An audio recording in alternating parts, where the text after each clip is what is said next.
Evet, taban birleştirmemi de tamamlamış oldum. Bu şekilde oldu.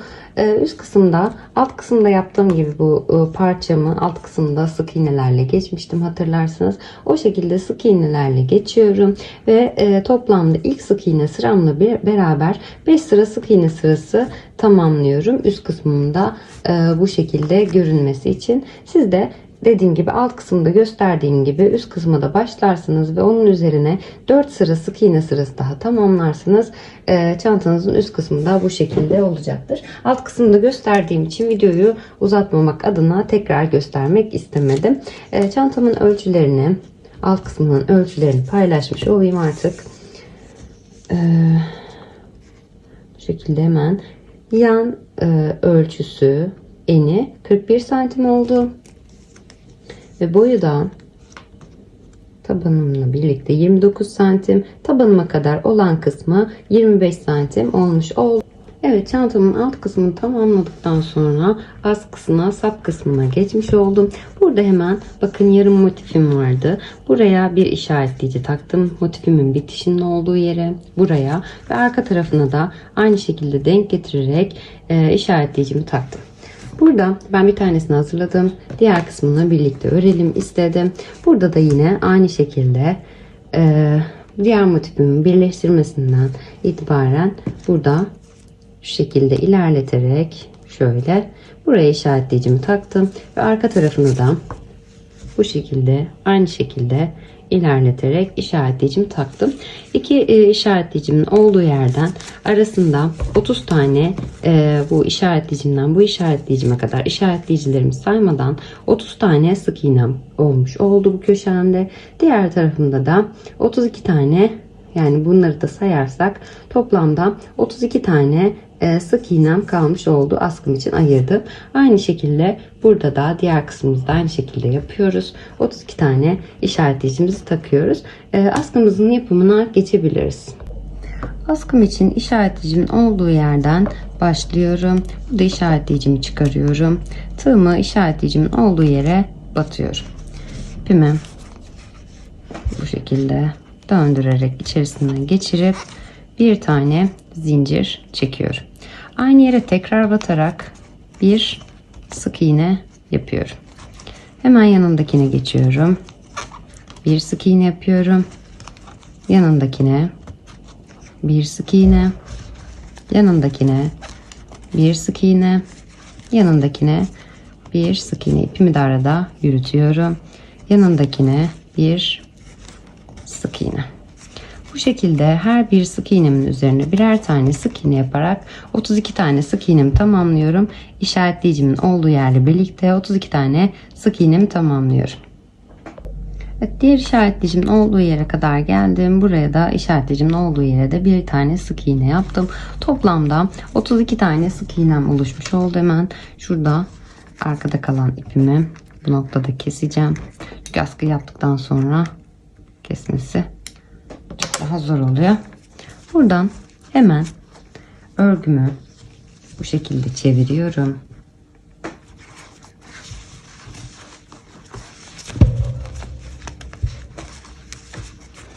Hemen buradaki ilk başladığım sık iğnemin üzerine tepesine tığımı batıyorum. Bu şekilde bir sık iğne yapıyorum. Tekrar göstereyim. Burada sık iğnelerimi tamamladım. Bu şekilde. İpim biraz sert bir ip olduğu için döndürmek biraz daha zor oluyor. Bu şekilde hemen ilk başta başladığım sık iğnemin tepesine tığımı batıyorum. İpimi çekiyorum. Bir sık iğne yapıyorum. Buraya işaretleyicime takıyorum. Burası benim başlangıç noktam. Eksiltmelerimi de bu kısımda yapacağım. Hemen yanındaki sık iğneme geçiyorum. Bir sık iğne yapıyorum. Yanındaki sık iğneme geçiyorum. Bir sık iğne yapıyorum. Yanındakine bir sık iğne. Yanındakine bir sık iğne. Bu sıramda da her bir sık iğnemin üzerine birer tane sık iğne yaparak başlangıç noktamın olduğu yere geliyorum. Her bir sık iğnemin üzerine birer tane sık iğne yaparak bu sıramda da 32 tane sık iğnemi tamamlamış oldum. İşaretleyicimin olduğu yere geldim. Burada işaretleyicimi çıkarıyorum. Aynı yere batarak, işaretleyicimin olduğu yere batarak bir sık iğne yapıyorum. Bu sıramda da eksiltme yapmayacağım. Bir sonraki sıramda yapacağım. Bu sıramda da yine her bir sık iğnemin üzerine birer tane sık iğne yaparak 32 tane sık iğnemi örüyorum. Başlangıçtan bir önceki sık iğnemi örmeden buraya kadar geliyorum. Başlangıçtan bir önceki bu işaretleyicimden bir önceki sık iğnemi örmeden hemen öncekine batmış olduğum bir tanesini boş bıraktım. 32 tane sık iğne tamamlıyoruz demiştik bu sıramızda. Yanlış söyledim. 31 tane sık iğne örmüş oldum. Eksiltmemi bir önceki sıradan ve bir sonraki sıradan alarak yapacağım. Yani her sıramda ikişer tane eksiltme yapacağım. Burada işaretleyicimden önceki sık iğnemin tepesine batıyorum. İpimi çekiyorum, kapatmıyorum. İşaretleyicimi çıkarıyorum.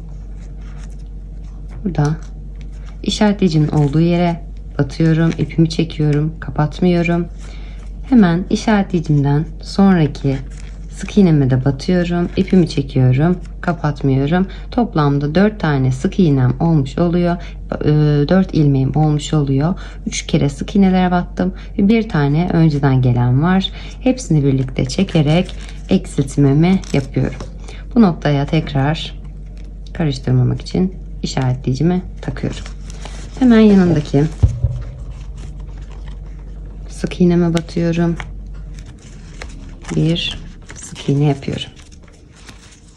Yanındakine batıyorum. Bir sık iğne yapıyorum. Yanındakine bir sık iğne yapıyorum.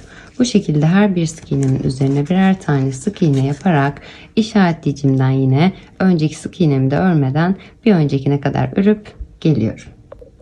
Eksiltmemden sonra sık iğnelerimi yaparak işaretleyicimden bir önceki sık iğneme kadar geldim. Burada yine işaretleyicimi çıkarıyorum. İşaretleyicimden bir önceki sık iğneme batıyorum, ipimi çekiyorum, kapatmıyorum. İşaretleyicimin olduğu yere batıyorum, ipimi çekiyorum, kapatmıyorum. Yanındaki işaretleyicimin hemen yanındakine batıyorum, ipimi çekiyorum. 4 tane ilmeğim oluyor ve hepsini birlikte çekerek eksiltmemi yapıyorum. Askımda ikinci sıra eksiltmemi yapmış oldum. Yanındaki sık iğneme batıyorum, bir sık iğne yapıyorum. Yanındakine bir sık iğne, işaretleyicimi şu kısma takayım, karışıklık olmasın. Bu sıramda da her bir sık iğnemin üzerine birer tane sık iğne yapıyorum ve işaretleyicimden bir önceki sık iğnemi de örmüyorum. Bir öncekine kadar sık iğnelerimi tamamlayarak 3. eksiltmem için geliyorum. Evet, işaretleyicimden önceki sık iğneme kadar geldim. Buraya yine tığım batıyorum, ipimi çekiyorum, kapatmıyorum. Bu noktada işaretleyicimi çıkarıyorum. İşaretleyicimin olduğu yere tığımı batıyorum, ipimi çekiyorum, kapatmıyorum. Hemen yanındaki sık iğneme de batıyorum. Tığımda 4 tane ilmeğim oluyor. Hepsini birlikte çekerek 3. sıra eksiltmemi tamamlıyorum. Hemen yanındaki sık iğnemi geçiyorum. Bir sık iğne yapıyorum. Yanındaki sık iğneme bir sık iğne, yanındaki sık iğneme bir sık iğne yapıyorum. Yine her bir sık iğnemin üzerine birer tane sık iğne yaparak işaretleyicimden önceki sık iğneme kadar geliyorum. Yine burada da eksiltmemi yapıyorum. 4. eksiltmemi, kalan sık iğnelerimi örüyorum. 5. eksiltmem için tekrar geliyorum. 5. eksiltmemi de aynı şekilde devam ettiriyorum. Bu şekilde şu anda 3. eksiltmemizi yaptık. 4. eksiltmemize geçiyoruz. 5, 6, 7 ve 8 tane eksiltmemizi yapıp 16 tane sık iğneye düşürmüş oluyoruz askımızı. 16 sık iğneye düşürdükten sonra tekrar geliyoruz. 8 sıra eksiltmelerimi tamamladım. 8. sıramın sonuna geldim. Eksiltmemi yaptıktan sonra başlangıç noktasına geldim. Burada işaretleyicimi çıkarıyorum. Hemen işaretleyicimin olduğu yere bir tane sık iğne yapıyorum. İşaretleyicimi tekrar takıyorum. Burası benim başlangıç noktam. Kaybetmemek için. Hemen yanındaki sık iğneme geçiyorum ve buradaki sık iğnemi de örüyorum. Çantamı ayarlayayım. Evet. yanındaki sık iğneme bir sık iğne, yanındaki sık iğneme bir sık iğne. Eksiltmelerimden sonra 16 tane sık iğnem oluşmuş oldu. Bu 16 sık iğnemin hepsini örüyorum ve başlangıç noktasına geliyorum. 16 sık iğnemin hepsini tamamlayarak başlangıç noktasına geldim. Burada işaretleyicimi çıkarıyorum. İşaretleyicimin olduğu yere bir sık iğne yapıyorum. İşaretleyicimi tekrar takıyorum. Hemen yanındaki sık iğneme bir sık iğne, yanındaki sık iğneme bir sık iğne yapıyorum. Bu şekilde her bir sık iğnemin üzerine birer tane sık iğne yaparak 16 sık iğnemi örüyorum. Her sıramda aynı işlemi uyguluyorum. Eksiltme arttırma yapmadan yeteri uzunluğa gelene kadar bu şekilde sıra sayılarımı tamamlıyorum. Evet, askımda yeteri uzunluğa geldim. Bu eksiltmelerimden sonra 20 sıra sık iğne sırası yaptım. Başlangıç noktama geldim. Burada hemen yine işaretleyicimi çıkarıyorum. Buraya bir kaydırma yapıp bir zincir çekiyorum ve ipimi biraz uzun tutup bu noktada kesiyorum.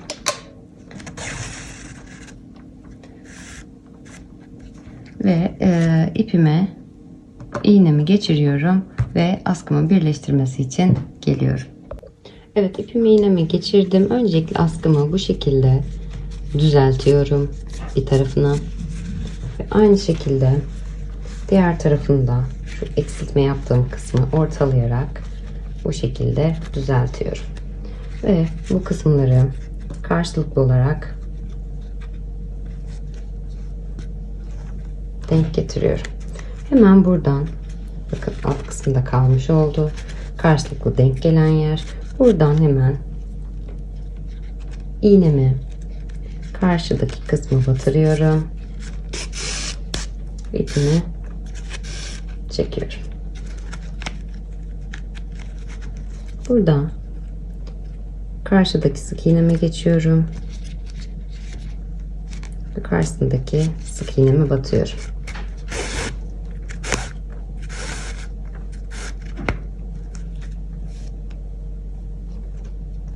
Yine aynı şekilde karşısındaki sık iğneme batıyorum ve onun karşısındaki sık iğnesine batıyorum.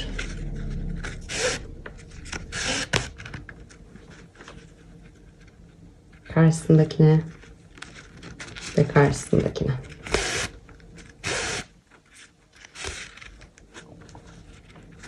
Karşısındakine ve karşısındakine.